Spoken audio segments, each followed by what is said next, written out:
చెబుతుంది, ఎదిగిన కొద్దీ ఒదగమని అర్థమందులో ఉంది.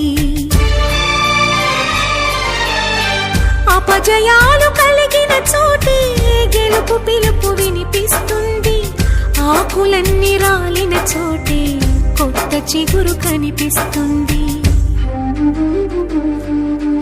మౌనంగానే ఎదగమని మొక్క నీకు చెబుతుంది, ఎదిగిన కొద్దీ ఒదగమని అర్థమందులో ఉంది.